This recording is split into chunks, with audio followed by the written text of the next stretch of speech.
Hello friends, नमस्कार। आप सबका हमारे YouTube channel Ram classes for BEd में स्वागत है। तो फ्रेंड्स, जो हम लोग पढ़ रहे थे वो समकालीन भारत और शिक्षा।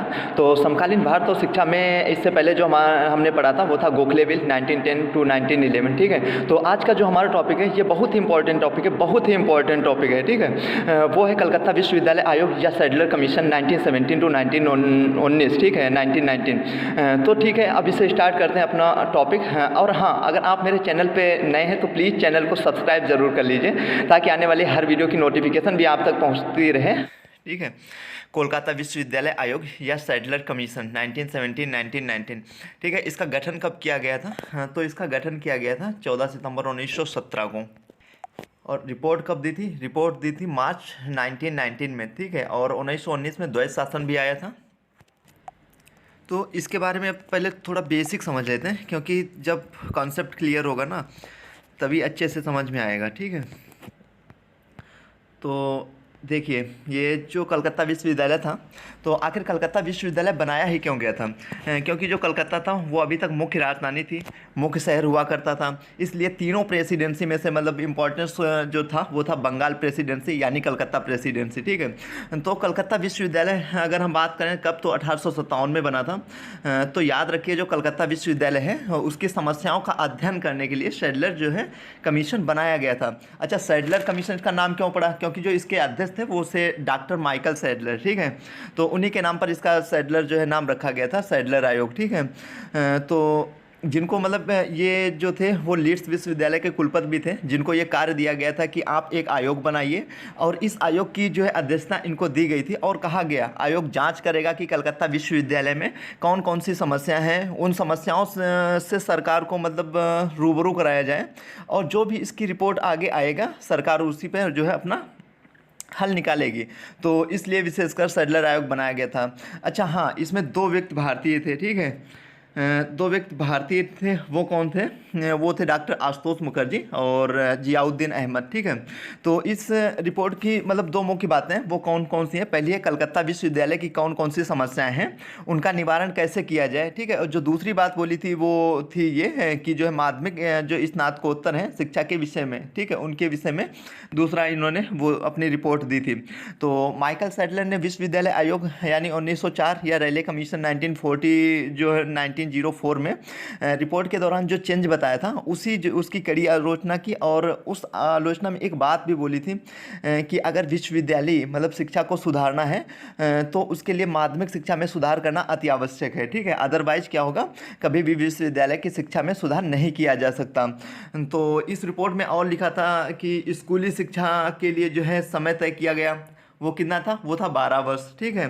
तो इसमें और एक बात बोली गई थी, मतलब इससे पहले मतलब जो ग्रेजुएशन होता था ना, पहले वाली रिपोर्ट में मतलब कमीशन में हाई स्कूल के बाद मतलब ग्रेजुएशन में लोग चले जाते थे ना, लेकिन जो सैडलर आयोग था इसमें आयोग में कहा गया था मतलब 10th के बाद जो मतलब इंटरमीडिएट कॉलेजों की भी स्थापना की जाए। ठीक है। मतलब 10th के बाद 11th एंड 12th, ठीक है, मतलब उत्तर माध्यमिक बोर्ड की स्थापना हुई। ठीक है।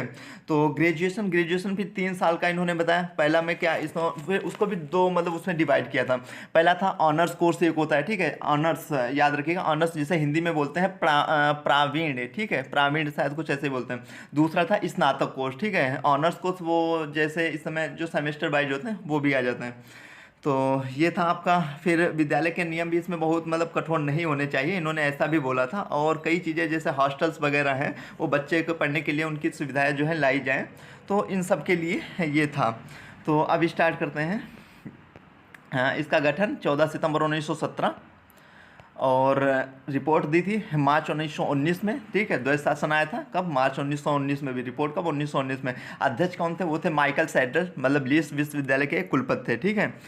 और इन्हीं के नाम पर सैडलर आयोग भी इसे कहते हैं। फिर भारतीय सदस्य कौन थे? इसमें केवल दो थे, एक थे डॉक्टर आशुतोष मुखर्जी और दूसरे थे डॉक्टर वो जियाउद्दीन अहमद। ठीक है। तो ये थे आपके। और फिर है अंग्रेजी सदस्य। तो अंग्रेजी सदस्य इसमें कौन थे? वो थे doctor Gregory, sir Philip professor Ramsay Muir, ठीक है। तो कलकत्ता विश्वविद्यालय की समस्याओं का अध्ययन करने के लिए सैडलर आयोग बनाया गया था। मतलब सैडलर आयोग काहे के लिए बनाया गया था? कोलकाता विश्वविद्यालय की समस्याओं का अध्ययन करने के लिए, ठीक है। तो ये फिर दूसरा जो है उसमें बोला कोलकाता विश्वविद्यालय 24 जनवरी 1857 को स्थापित हुआ। कब स्थापित हुआ था? 24 जनवरी 1857 को, ठीक है, स्थापित हुआ था। कौन सा? कोलकाता विश्वविद्यालय। यह दक्षिण एशिया का पहला बहुविषयक आधुनिक विश्वविद्यालय था, ठीक है।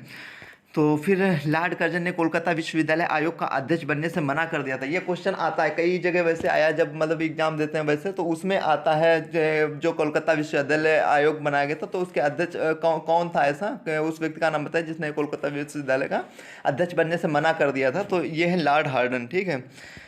फिर इसके कार्य क्या थे? तो इसके जो प्रमुख कार्य वो है, पहला कोलकाता विश्वविद्यालय की स्थिति एवं आवश्यकताओं व समस्याओं का पता लगाना, ठीक है, और उसके समाधान के लिए सुझाव देना।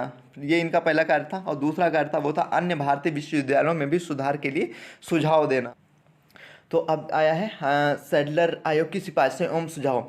तो सिफारिशें एवं सुझाव में इसमें ये 5 है। पहला है माध्यमिक शिक्षा संबंधी, दूसरा है कोलकाता विश्वविद्यालय संबंधी, और तीसरा है भारतीय विश्वविद्यालयों की मतलब संबंधी स्त्री शिक्षा के संबंध में अन्य समस्याओं। तो ये 5 की 5 हेडिंग है, ठीक है। इन्हें बहुत अच्छे से समझना है। इसके लिए हम पार्ट 2 जो है, पार्ट 2 मतलब बनाए हैं, उसकी लिंक भी नीचे दे दी है, आप वहाँ से उसे देखिएगा। और बात रही इसकी पीडीएफ की, ठीक है, तो इसकी पीडीएफ मैं अपने टेलीग्राम ग्रुप पे सेंड कर दूंगा, जिसकी लिंक भी नीचे दी हुई है। आप वहाँ से ज्वाइन कीजिए और आपको सभी पीडीएफ मिल जाएंगी, ठीक है। तो ये है। उसके बाद में इसके गुण दोष, मतलब कोलकाता विश्वविद्यालय आयोग का मूल्यांकन गुण दोष, तो ये हम सेकंड पार्ट में पढ़ेंगे अच्छे से वहाँ पे, ठीक है। तो आज के लिए इतना ही है। बहुत बहुत आप सबका धन्यवाद।